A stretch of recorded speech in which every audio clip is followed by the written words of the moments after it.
Hello again. This is part 4 of a 5-part series called 100 Years of Air Pistols.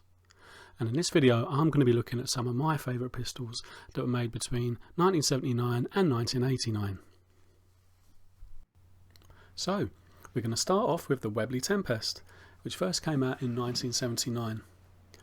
This is an overlever spring piston air pistol, and it was basically a cut down version of the earlier Hurricane.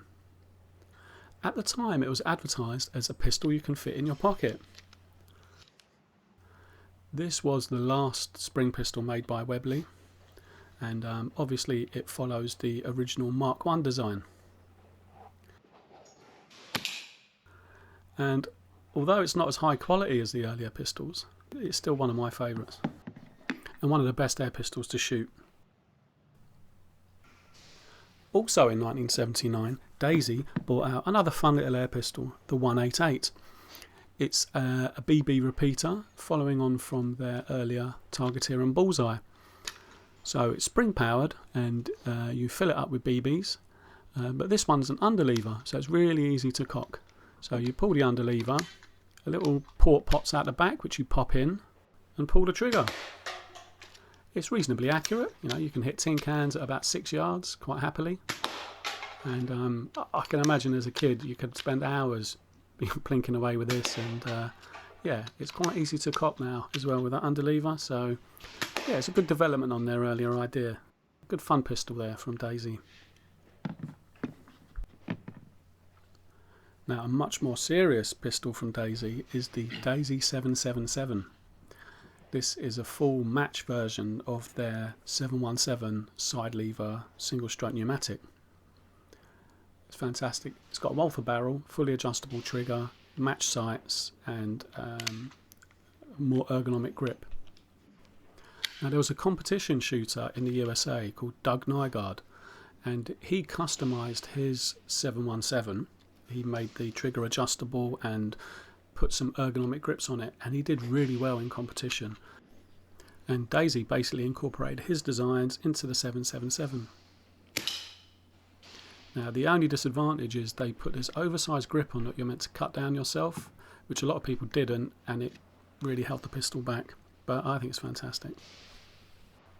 And now we're really getting into the age of the single stroke pneumatics. This is a very important pistol. It's the Pardini P10, which came out in 1982. It's revolutionary because it's the first ever underlever single stroke pneumatic with the pop-up loading port. Now that design was invented with this pistol, and it's very nicely made. It's Italian, and this led the way really to many single stroke pneumatic pistols that would copy this design. Yeah, beautiful pistol.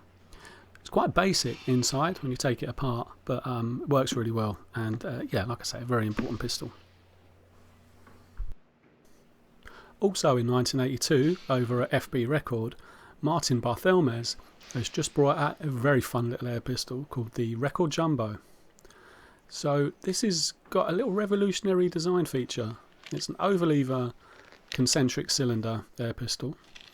Nothing strange about that, but the cylinder is oval, which means for such a tiny little pistol you get a reasonable amount of power, although it is very difficult to shoot accurately because it's got such a short sight picture, and it's got a little bit of recoil. Now a very nice recoilless air pistol was the Airmatch 600, which came out in 1983.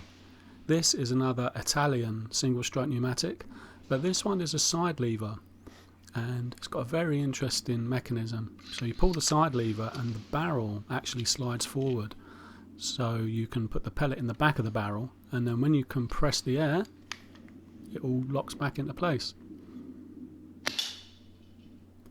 This seemed to be one of the first match pistols that started to use sort of machined aluminium in the construction. Really nicely made.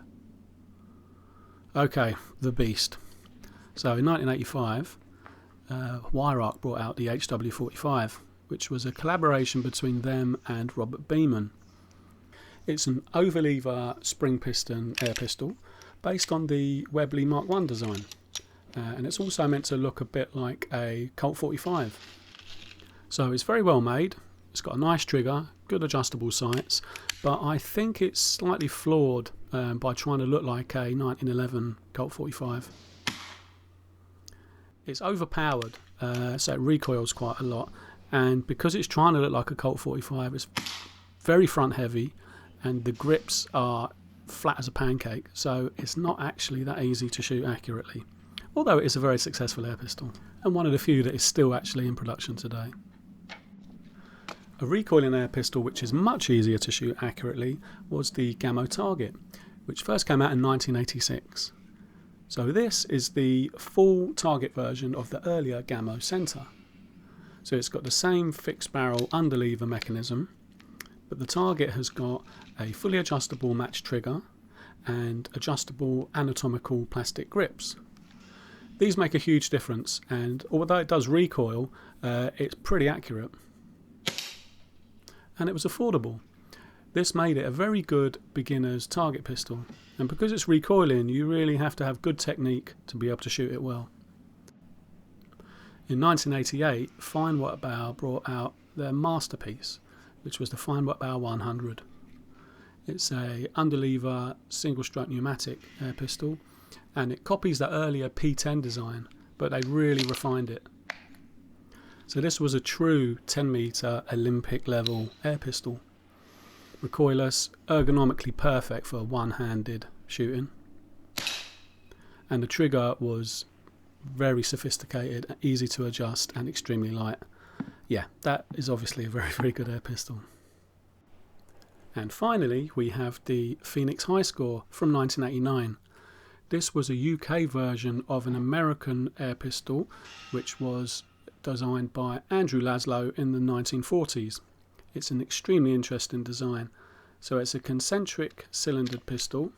The grip comes down to cock it like a Hainel 28, and then there's an iris at the back, and when you open it you can look straight down the barrel. So you drop a pellet in, close the aperture iris, and it fires.